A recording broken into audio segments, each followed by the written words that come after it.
guys. So, Richard here, and I wanted to talk to you a bit about uh, ChatGPT and cheating and AI and stuff like that. And a couple weeks ago, we were at a meeting, and someone asked if I could give some suggestions or tips about how do I know if students are using ChatGPT or things like that. Um, Currently, I mean, for us, Atrium employees, Advocate Health, we are no longer able to access ChatGPT. Everything is Copilot from here on out. So I've included a couple of slides later on about um, how to use Copilot and things of this nature. Um, but I wanted to talk about how do I know if my students are using AI to cheat. They are. They just are. Just understand that they're going to be using the internet, they're going to be using ChatGPT, they're going to be using whatever they can that they think will help them get higher scores and stuff like that. Um, and, what can we do as educators to avoid that? I don't think we can. I don't think you put the toothpaste back in the bottle, into the tube. It's been squeezed. It's time to adapt. So, with that in mind, this talk is from the standpoint of they're going to be doing it. So, what can we do to either A, combat it, or B, use it? And so it depends on how you want to look at it. I personally love AI. I use AI in a lot of my driving to school. I use AI. Writing my emails, I use AI. I have Grammarly, I have Google, lots of AI. So I don't think AI is that evil of a thing. You may. That is entirely up to you. I don't think it makes you any less of an educator or more of an educator. I just think everyone has different preferences. And so I want to talk about these unprecedented changes that we're going through. I mean, I was talking to my mom. My mom was a professor at UNCC for 50 years. And she was talking about how when typewriters came in and when computers came in, these kind of arguments all were being discussed as well. So I think it's our turn. Yay! All right, so let's talk about some things. So why are students cheating with AI? Oh, that got big. That's not what I want. So why are students cheating with AI? So we put so much pressure on our students. You have to get a 70, you have to get an 80, you have to do this or else you don't pass. And it's huge amounts of unrealistic expectations, which creates intense pressure to perform at any costs. And when faced with the any costs or you're going to fail if you don't get this score, people are going to want to get that score. And that's a large part of the reason why students cheat. Technologically accessible. It's everywhere. It's on our phones. It's it's in our computers, and it's police always say that whenever a new technology comes out, criminals are the first to adapt. It's kind of like that. We don't know everything. I mean, smartwatches, tablets.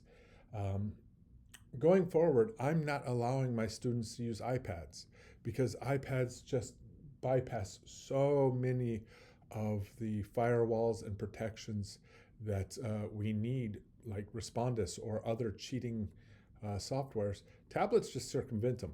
And so I'm going to tell my students, for tests or in-class work, you are not allowed to use a tablet.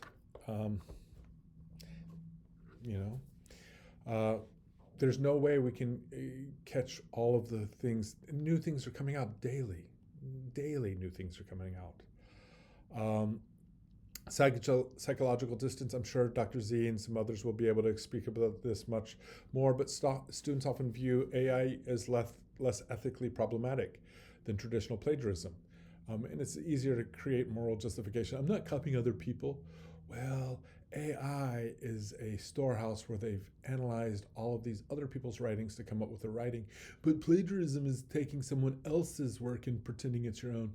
And if it's GPT, that's not someone else, so you're not really taking their work. So one of the things I always try to promote is an ethical use of GPT. And we can talk about that in another video or in more detail if you ever want with me.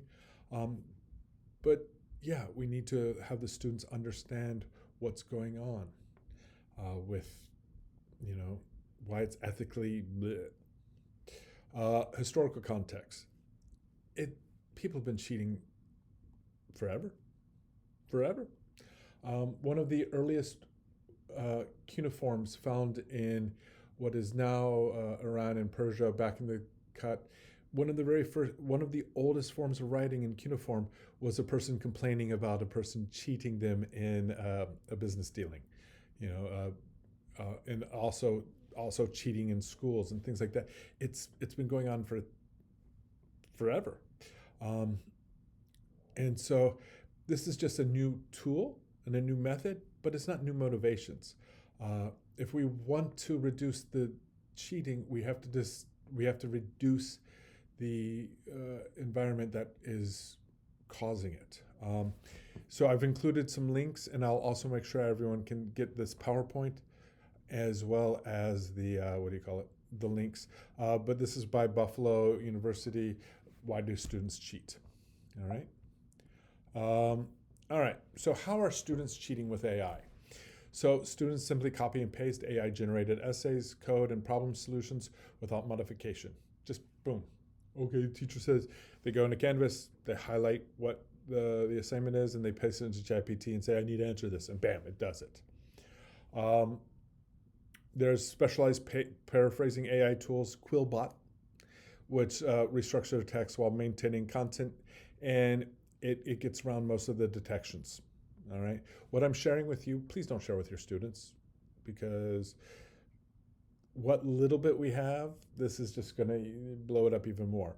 But what a student can do is they can ask ChatGPT or Copilot for help with an essay, and then they take that essay and they run it through Quillbot, and Quillbot will make it more human, for lack of a better term, and so that will pass all the detectors. And then sharing AI-generated answers banks through social media platforms, Discord servers, and messaging apps. So I have some of you know I lived for a long time in Asia, and I have a friend who does IELTS invigilation in China, and what will happen is, so the IELTS test is it's an English test, and students will come in, and the test doesn't change questions for something like 6 months, 3 months, something like that. And the first time everyone takes it, they come in and they ask the question. They come in for the speaking part and they listen to the questions and they don't answer. And my friend's like, what's going on? Then they post the questions, and then and the students come up with the best answers. And if anyone gets a good answer and a high score, they post that on social media. And everyone, and my friend was telling me, he's like, yeah, so we'll ask a question, and within 2 weeks, I will hear the same exact question, the same exact answer to that question, verbatim almost every single time, if anyone gets a high score. I've also included a YouTube video with how students are using AI to cheat. The fun thing about this video, it was made with AI. So it's everywhere. So that's the way they're doing it. That's how they're doing it. All right. So now, move this over here. What are some easy text solutions? So there's advanced detection tools. You've got Scribble. You've got AI detector. Turnitin's AI detector is terrible, just between you and me. It's mind-boggling. You can even use ChatGPT to be a detector if you need to. And it does plagiarism check, and it looks for telltale patterns in AI-generated work.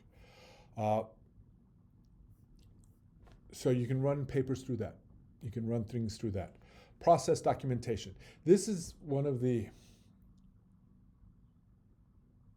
more convoluted solutions, it's a better solution, but it takes a lot of work and onus is now on the teacher. This is, I like to call it, as Randy would like it in math class, the show your process, show your work. So what this means is they have to upload all of the drafts, they have to upload their history to show that their work and how it's changing. Secure testing environments. We have a testing center. We need invigilation, walking around and looking. These are an easy solution to it. We have testing centers, book them, and then you have Respondus. Alan Michael, Dr. Bashir, my neighbor, has done a lot and taught me a lot about how using Respondus and things like this, you're able to see how long people click away from the website, and so it gives you an idea. Pattern analysis. Regularly audit digital submissions for statistical anomalies and linguistic inconsistencies. So this is something I like to do because I'm a linguist. I can just, how to put this? If the easiest way to do this is if you have a baseline writing. So you have your students come in on day one and you ask them to write something and you measure it. And I mean, there's all those built in through Microsoft Word, like in readability scales. And if their readability score is like a 6.4, and then on their next essay it jumps up to a 9, that doesn't happen without help. Here's an article by CNET on how to detect AI writing tips and tricks to tell someone's doing it. It's using AI to catch AI. All right. So these are ways of spotting it just without having to do technology. So these are some general ways of knowing, and I'm also going to tell you some of my own personal ways. Repetitive language. Look for unoriginal prose or predictable phrases, recurring cliches, similar paraphrasing. If they use the same term over and over and over again. Robots don't have style. So if they don't have a style, that's usually a good idea. Lack of nuance or depth. If it's lacking a human touch or a human emotion that makes sense, it's probably wrong. Generalized statements. If it's broad and not specific. So if you're asking your students to give you a specific answer, like what is a hand washing protocol, and it says hand washing protocols are very important because they help defeat bacteria and germs, and it gives you this broad answer but not giving you the specific answer, that's a clue. Perfect grammar, bland style.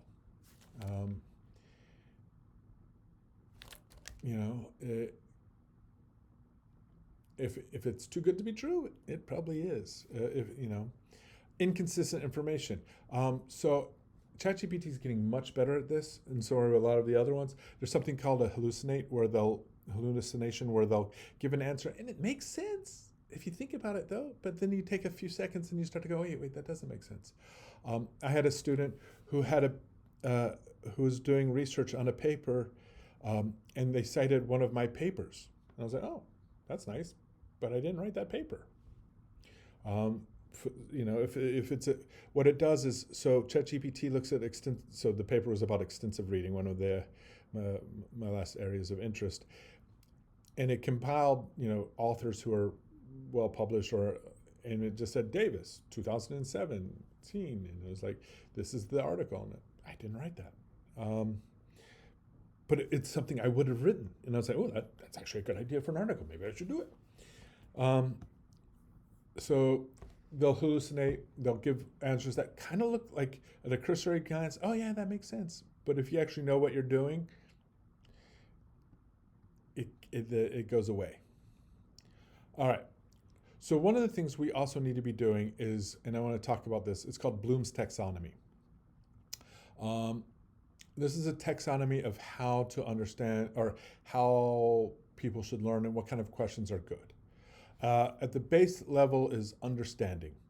So if you ask a student simple questions showing basic memorization skills, that's the level that this is at. All right. If you ask them to apply that knowledge, that's at this level. If you ask them to analyze it, it's at this level, and evaluate, it's at this level, and to create something, it's at this level. So when I was first starting out in education, these two were actually flipped. This was actually reordered about 15 years ago. So it may look a little different than if you'd ever seen it before. Too many of our questions are here, and this is where AI lives. AI lives here. It struggles with this. It really struggles with this, and it's actually not bad at this. So I would recommend trying to do more of your questions more in this. So this is called Bloom's taxonomy. Here's the history of it and things of this nature. You click it, look at it, learn it. It's fun. So you can use different things. You can use style analysis. You can use prompt engineering. What this means is when you're designing your so style analysis, that's more for me as the English teacher. You guys don't really need to worry about that because it's bleh. But you can do this. This is something I really stress is ask ChatGPT or ask Copilot to help design a question that would be difficult for Copilot to answer. And make sure that you ask for things that are like personal reflections, course-specific knowledge, contextual application.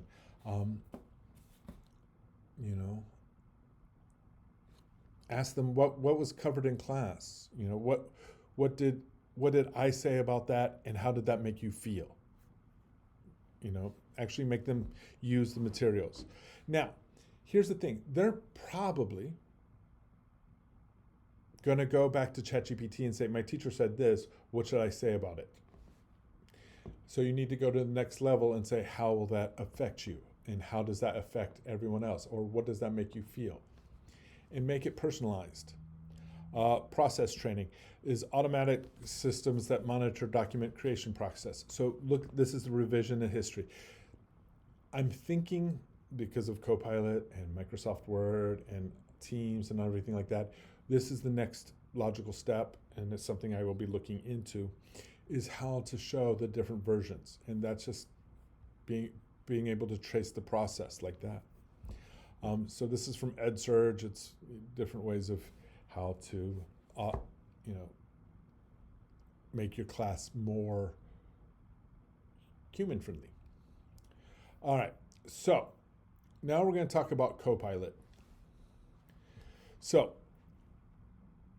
you should have developed comprehensive guidelines for when and how to use AI assistance as appropriate, including proper methods and transparency requirements for AI contributions, integrating as learning scaffolding, teaching students to use the AI tools through partners rather than replacements, and documentation and reflection as requirements.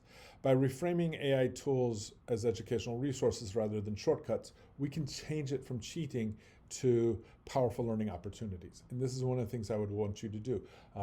Scavenger hunts. There's all sorts of activities, and we can do another thing later on about some fun assignments that you can do using Copilot and other things.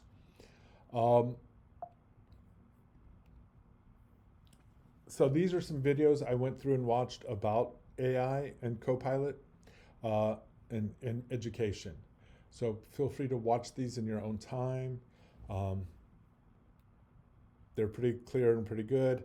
The weird thing is almost all of them have British accents. I don't know why. I don't know why. Maybe that's the algorithm that my algorithm says I prefer teachers with British accents. I don't know.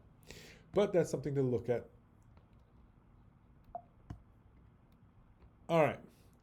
So let's moving away from traditional tests. This is something I really strongly recommend. Understand that if you offer a multiple choice or a fill in the blank test, it's just begging. It's just begging. So instead, I recommend doing what is called PBL, project-based learning, which uses complex multi-stage projects requiring application of knowledges. I think you guys do a lot of this already with labs, so I think that's a great start. Oral examinations. Once again, the onus moves back to the teacher and takes up our time, but having real-time verbal assessments where you ask them a question, they have to answer it verbally directly to you. Collaborative evaluations, group assignments, I'm a big supporter of a proponent of group assignments and having people do work together. I don't know how well that would work in labs. I don't know how well that will work in nursing 113 or things of this nature. How that could be done, but it is a way to get away from ChatGPT. One of the things I really want to do is what's called portfolio development. It's hard because Wake Forest's firewalls block so many of the portfolio-based softwares and analyzers. I can do it with Canvas, but ugh. So that's one of the things I'm going to be working on with our next director of technology, I hope. All right. Some other things we can do. Promote honor codes and realistically tech views. I make my research has shown, you can read about it. Research shows that if you make students sign an honor code, it lowers the percentage of cheating. Every single test, have them sign and acknowledge that they will not cheat. It's not going to get all of them, but it'll get the kid who is thinking about it, who's like, oh, should I not? It'll probably get them not to cheat. Open dialogues. Let your students know, hey, listen, I know you want to use this, but you can't use this. In my class, in my classes, some assignments are fully AI compliant. You can use AI to do as much as you want. And some of my assignments are no AI. And they still try to use AI on the no AI, and they get zeros and they cry and they're like, I messed up, I forgot.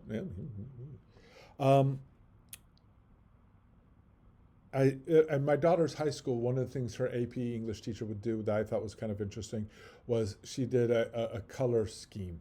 Green is go, yellow is caution, and then red is no go. And for different assignments, they had different colors for AI. Something to think about. Also, one of the things you need to do is stress that different teachers have different views. Some of my neighbors do not like AI at all. I love AI.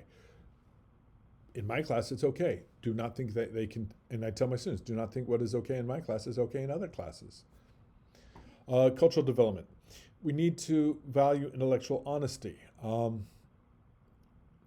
So, we all had the math teacher. You won't have calculators in your pocket the rest of your life. You need to learn how to do this. I do have a calculator in my pocket. They're always going to have AI. They're always going to rely on it. The important thing is we need to teach them about hallucinations. We need to teach them, especially for nursing, that they do terrible with numbers. And they may give a wrong dose. Don't trust it for dosing. I know that there are specific AIs for medicines and medical professionals, but that's not what we're talking about today. That's another issue. But they're always going to have this, and we need to help them understand there are good ways to use it and bad ways to use it. We need to be very clear.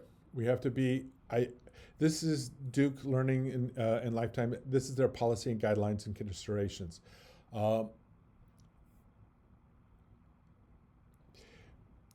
You can use I tell my students, using it for brainstorming, like coming up with a topic, great.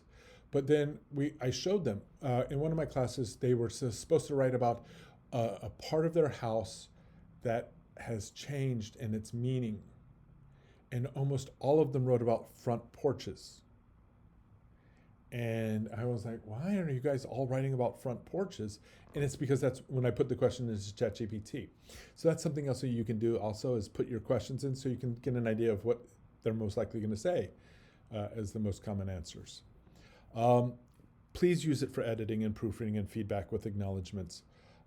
Use it as a study aid. TLDR, too long, didn't read it. I will take complex, make it easier for me to understand. Explain it to me like I'm a 9-year-old, something like this, with articles and PDFs. Employing it for critical evaluation. What are the things I should be pulling away? Don't treat it like it's original work. Don't think you can just turn it in. You need to change it, make it your own. Having AI answer exam questions or solve problems during assessments should not be allowed.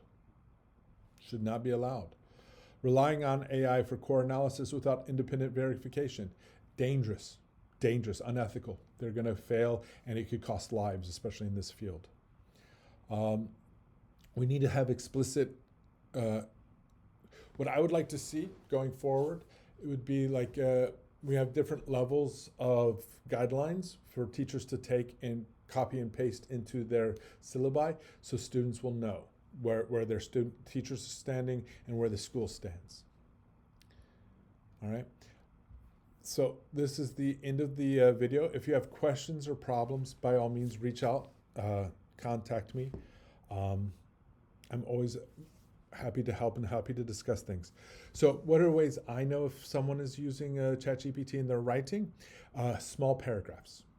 If they write in lots of little 2 to 3 sentence paragraphs, that's not the way most humans were taught to write. Most of us were taught 5 sentence paragraphs, and if it's a 2 to 3 sentence paragraph and lots of them, my eyebrow goes up. M dashes. Ooh, ooh. Number one, I hate an M dash. I'm a comma guy. Some people love M dashes, as you will. And M dash is just the dash as opposed to the comma. AI loves M dashes. Akin, the word akin, or any archaic words that sound like something Meemaw might have said. These are words, like if I see them writing akin, I'm like, do you even know what? That's a ChatGPT word. Interestingly enough, what's going to happen is, and this is occurring, is M dashes, people are just going to start using M dashes or the word akin far more because they've seen it so much in ChatGPT. They're going to start using it again, which is just going to reinforce ChatGPT, and it's never going to end. It's just going to be reinforcing itself, and it's an endless loop. But those are the easy ways. If 2 or more of my students have the same idea, I automatically start to, spider senses tingle, things like that. So those are how I look for it. But it's important that I, as an educator, use this as an opportunity to educate and work with them and to learn. These are going to be interesting times. I look forward to it. I look forward to our kids. They're doing great. All right. Thank you, guys. Take care.